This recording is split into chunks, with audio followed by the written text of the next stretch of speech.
How you make a recruiter or a hiring manager feel in an interview can genuinely be the make or break in the process of trying to find a job for yourself. And I feel like it's one aspect that a lot of job seekers nowadays really neglect when they enter an interview. And they don't do it consciously, but it's just not something that becomes a high priority because 9 times out of 10, when you go into a job interview, you're just fixated and obsessed with trying to come across as the best candidate from a technical perspective. Okay. But one thing you need to realize is that from a technical perspective, the recruiter already knows what they need to know. They already know your past jobs. They already know what you did in those past jobs. Sure, they're going to ask you technical questions throughout the interview process, but from the technical perspective, they already understand 60% of who you are, okay? The other 40%, or what the other aspects of the job search, is trying to actually understand who you are as a person and how you're going to be as a fit with the team. And I feel like, one major thing that, you can do to gain easy points over your competition is building a relationship with the recruiter. Okay. Now this will work in 2 levels. Obviously, one, you want to be able to work well with the recruiter and build a relationship with the recruiter because one, you make him feel good or her feel good. All right. She's more likely to have a better perception of you and she'll more likely, want to progress you. She'll feel better about you. Obviously if you demonstrate your value and, you communicate really well and you have a good relationship, more than likely you're going to put yourself forward for the next round.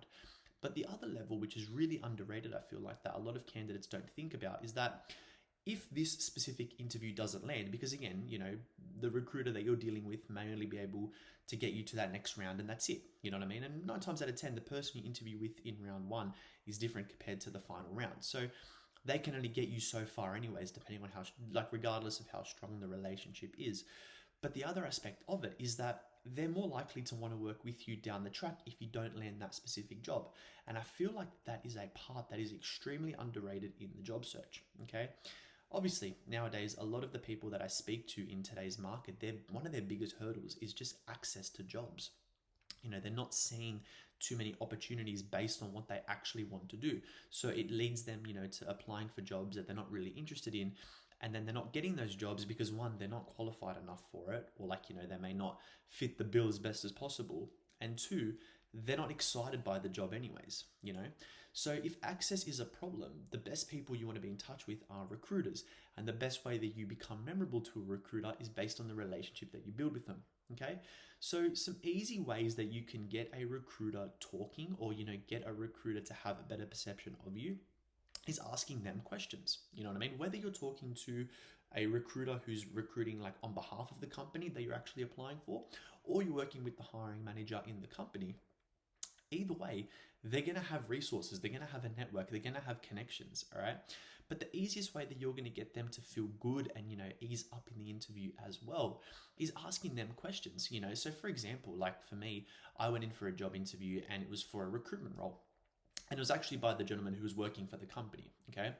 And, he'd asked me a couple of questions. And then, as we started the day, I asked about him and how his day's going. I asked, if he's having a busy day. I asked if he enjoys the sector in which he recruits for anyways. And he started chatting, He started chatting, started easing up a little bit. And it made him feel, I guess just seen and stuff like that. It made him feel something a little bit different rather than him having to control the dynamic and ask a million questions and kind of feels like an interview, you know what I mean? You're kind of shifting that tone a little bit and you're making it more conversational. Therefore, it humanizes me. It lets them drop their guard as well. And we end up having a much more free-flowing conversation, which I always tell my own candidates that I'm coaching ahead of an interview is don't focus on the interview aspect. Don't focus on trying to sound the best for every question. Just try to get a free-flowing conversation of information. You know what I mean? That's how you build proper relationships, So first things first, always trying to get them to talk is going to be your best way to kind of get that ball rolling in an interview, And these questions don't have to be highly in depth. It could literally just be something like, how's your day going? What have you been up to today? Make a bit of a joke, are you having a hectic day? Is it a good day, slow day, whatever? Little things like that are just going to get them talking is going to be really, really good for yourself. I think as well, another good question, if you're interviewing for the company and someone who's working for the company is interviewing you, it's not done externally. You giving yourself that time to actually ask them, what do you enjoy about the company? Why have you been here for so long? You know what I mean? What inspires you to stay here? You know what I mean? Little questions like that, that's going to get them feeling, good about themselves. It's going to get them chatting and it's going to get them, feeling good. It's that's the best thing that you could be doing in an interview. You know what I mean? I think a lot of people don't realize is that like recruiters, they are quite social people. You know what I mean? To work in recruitment, sales, marketing, you have to talk, you have to be around people. So naturally, they're going to want to talk to people, you know? And I remember for myself, like, you know, when I first started in recruitment as well, the candidates I always felt the most positive about were the ones that actually engaged in conversation with me. You know what I mean? Another thing I really encourage doing is, you know, if you are being interviewed by somebody at the company, make sure you have a little look through their LinkedIn. You know what I mean? Have a little look through the LinkedIn, not on like on a stalkish type of thing. You know, like don't go listening to them every random fact about them, but just, you know, little things like, you know, oh, I noticed that we both studied psychology, or like, you know, I really prioritize when I'm in a company. You know, I want to grow and I want to be part of a team in the long term. Like I noticed with yourself, you know, you started in one position, you've worked your way up. To me, that's really inspiring. Little things like that. That's gonna signal to them that, you know, you actually value them and you value what they do, and you've got interest in what they do as well. And that's super, super important in trying to present yourself a little bit differently to everybody else. And that's how, you know, recruiters warm up to you.